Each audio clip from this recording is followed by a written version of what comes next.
ఒక 10 నిమిషాలు 5 నిమిషాలు నేను దేవుని మాటలు పంచుకుంటాను. హెబ్రీయులకు రాసిన పత్రిక 11వ అధ్యాయము 6వ వచనం చదువుకున్నామండి. 11వ అధ్యాయము హెబ్రీయులకు రాసిన పత్రిక.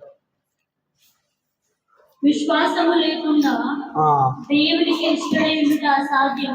చాలు చూడండి, విశ్వాసము లేకుండా దేవునికి ఇష్టడయ్యుట అసాధ్యం అంట.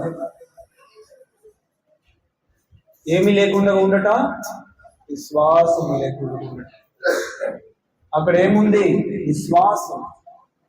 అంటే నువ్వు ధనవంతుడా, పేదవాడా, డబ్బు లేదా, ఆస్తి లేదా, ఇల్లు లేదా, రంగు తక్కువ, చదువు తక్కువ లేదా, ఉద్యోగం ఉందా, ఇది దేవుడు అడగటం లేదు.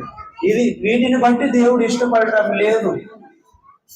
మనలో దేనిని బట్టి ఆయనకి ఇష్టడై ఉంటామంటే మనము ఆయన ఎడల విశ్వాసం ఉంచడం.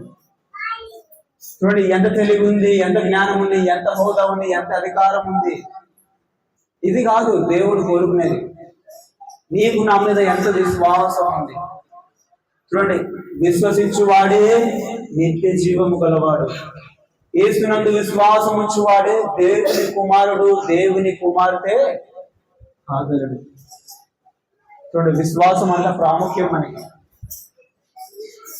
ఇంకోటి, నిజమైన విశ్వాసం ఏం చేస్తుందంటే ఆయన కొరకు బ్రతకాలి, ఆయన కొరకు నీతిగా జీవించాలి, ఆయన మహిమ కొరకు నేను బ్రతకాలి, ఆయన ఇష్టాన్ని నేను నెరవేర్చాలి అని కోరుకుంటుంది. నీలో నిజమైన విశ్వాసము ఉంటే, నీలో నిజమైన విశ్వాసం ఉంటే దేవునికి భయపడతావు. నీలో నిజమైన విశ్వాసం ఉంటే దేవునికి లోపడతావు. నీలో నిజమైన విశ్వాసం ఉంటే దేవుని ఆరాధిస్తావు. ఎవరు చెప్పాల్సిన అవసరం లేదు. ఎవరు నీకు బలవంతం చేసి, నోరు తెరిసి, నాలుగు తెరిసి ఎవరు నిన్ను బలవంతం చేయాల్సిన అవసరం లేదు. నీవు నిజంగా ఆయన విశ్వాసం ఉంచితే ఖచ్చితంగా నువ్వు స్తుతించకుండా ఉండలేవు కదా. నిన్ను స్తుతించకుండా నేనుండలేను, నిన్ను స్తుతించకుండా నేనుండలేను. నా విమోచకుడా యేసయ్యా, నా జీవనదాతను నీ నామమే ప్రతిధ్వనించెను. నీ జీవనదాతను నీ నామమే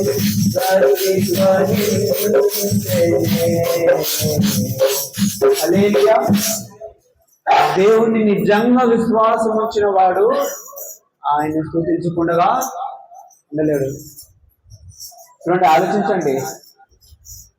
అసలు ఆయన స్తుతించకుండా ఉండలేకపోతున్నానంటే సిగ్గుకరం. అసలు ఈ జీవితం ఇచ్చింది ఆయన, ఈ జీవితం ఇచ్చింది ఆయన, మన కొరకు ప్రాణం పెట్టింది ఆయన, మన కొరకు ప్రాణం పెట్టింది ఆయన, మన కొరకు మరణించింది ఆయన. మనకి 60-70 ఏళ్ళ జీవితము. ఈ ముఖము ఎవరికి లేదు. ఈ ముఖము, ప్రతి ఒక్కరి ముఖం వేరు, ప్రతి ఒక్కరి స్వరం వేరు, ప్రతి ఒక్కరి కళ్ళు వేరు, ఫింగర్ ప్రింట్స్ వేరు,